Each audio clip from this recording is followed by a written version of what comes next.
In the US, about 40% of all the food never gets eaten. And that's everything from food lost on the farm all the way through to the potatoes left on your breakfast platter. Food is either going to a landfill or getting burned in an incinerator. Food is the #1 product in American landfills today. In 2012, 34 million tons of food, a lot of reusable food, was thrown away in the United States.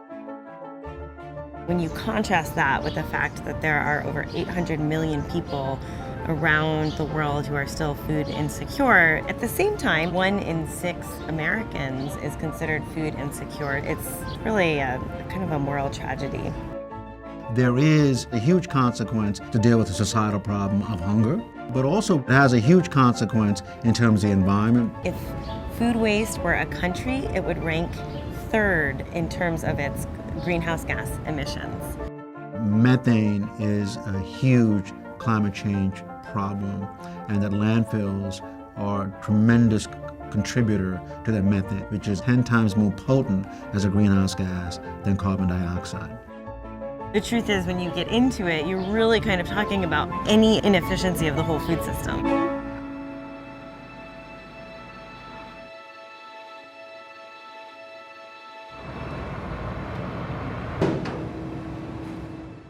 This is Florida Market. Florida Market is where maybe half of the small ethnic restaurants in Washington, D.C. get their food. We're about half a mile from the U.S. Capitol. It's a very light industrial area. There are butchers, there are wholesalers, there are produce sellers. If you come here at 2 o'clock in the morning, you'll find oodles of wasted food. And the problem is this: food goes to waste because it's expensive to transport and to keep cold.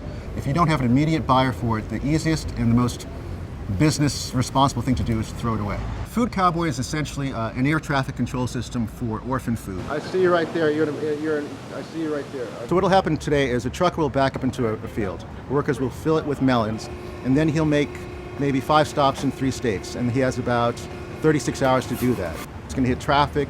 The next customer will be angry. So everyone is under a lot of pressure to move food quickly and efficiently without any delay. Sometimes there's a sensor in the truck, and the sensor will alert the buyer that the temperature's been out of whack for a certain period of time. The buyer will then call the shipper or the trucker and say, "Don't burn your fuel, don't waste your time coming to town, I don't want it." So what growers say is, if you can't sell the food right away, then get rid of it. They don't get paid for food that people won't buy. The food is perfectly fine. If a purchaser doesn't want to take the food, they don't have to. That means that the farmer has very little purchasing power. If we stopped wasting food, the American economy would go into cardiac arrest. A lot of people in America are they spoiled. It's an upbringing like thing. They're so used to going to the Safeway, going to the town, getting anything they want. You know, people are really suffering. But America, everybody's, they spoiled. They're used to getting what they want to get. They don't understand what it is to really, really do without. Because, it's the land of opportunity. We wouldn't be able to do what we do without the amount of food that's wasted, but it really feels like a crime.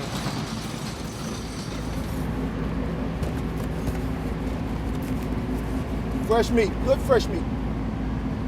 We do like over 100,000 pounds within a month. This is a big truck. We have 3 of these. Then we have 2 small trucks. So we have enough trucks to bring it in. So we bring in a lot of food, a lot of food. MANNA is the food bank for Montgomery County, Maryland. We travel to 50 grocery stores in the county Monday through Friday, and we're picking up produce, dairy products, items off the shelf. There is perfectly good food that is brought in here from grocery stores, from farmers markets, that would otherwise go into a compost bin or into a trash. It makes me very angry to see the amount of really good food that's brought in here, either because it has a little bit of a blemish, so people when we see it in the grocery store, we wouldn't purchase it, or it's because the date on the package is such that people think that it is no longer safe to consume.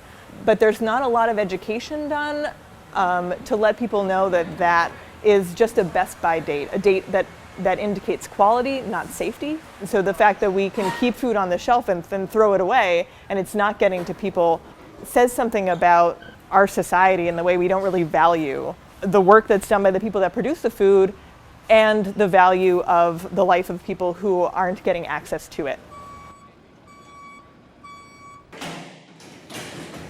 DC Central Kitchen is based on a very simple premise, and that premise is waste is wrong. So all of this delicious product is being plowed back under or tossed in a compost heap just because it's aesthetically or geometrically challenged in such a way that it has little or no commercial value because it doesn't fit in the right box, fits in the right truck, in the right bin at the grocery store.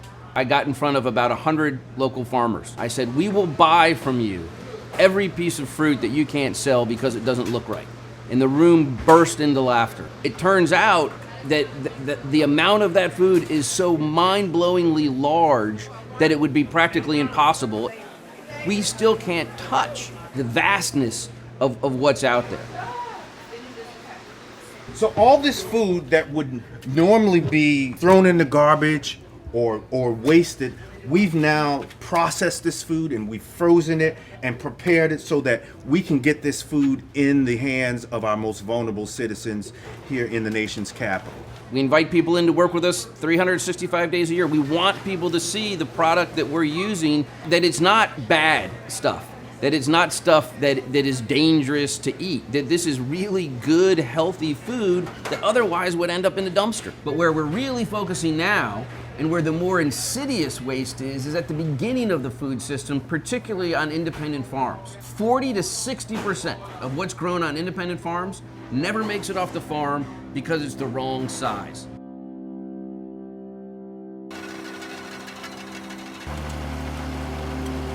Gleaning is, harvesting leftover crops that are left in the field that are going to get plowed under, and farms invite us to come out to recover that leftover food. We were at Butlers Orchard, which is a pick-your-own orchard, and today we're going to be picking strawberries. These are strawberries that customers have not picked. They're left in the field, and if we didn't come through today, they would have been plowed under by the farmer. So we thank you for coming out to help rescue these strawberries. All the berries are going to come back to DC Central Kitchen, where they're going to be made into our meals that we send out every day. We send out about 5,000 meals every day using about 75% donated product. So let's grab some bins and let's go pick some strawberries.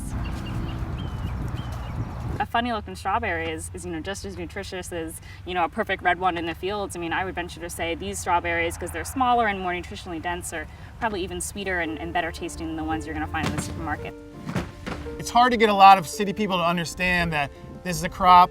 It grows from middle of June to the middle of July, and then it's over, you can't get any more. Most people in outer suburbs, inner cities, have no connection left with the food that's made.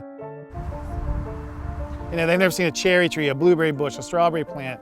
You go to a grocery store, people just think it's always there. I don't think we're going to be able to invent our way out of this problem because it is at its core behavioral. There is definitely enough food produced in this country to go around so that everyone can be fed. The fact that it is not distributed in an equitable manner is the crime.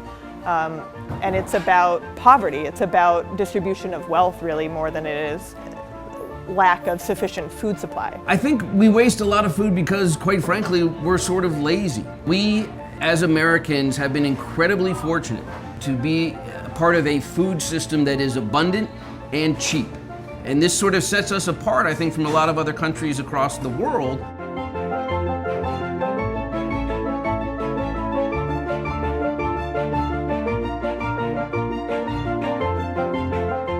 I think if you really dig down to what's going on here, it's that people don't value their food, and they don't value it in the way we used to back in our grandparents' day and even today in other parts of the world. We know that if you throw away food, you lose the invested energy, the invested fertilizer, the invested manpower that goes into producing food.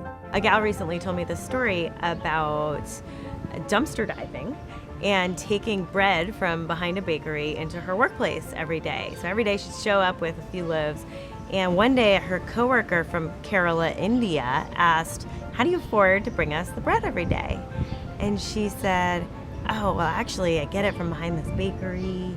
And the woman said, "Well, but do the police know?" And she said, No, I'm sure to go when the police are not there."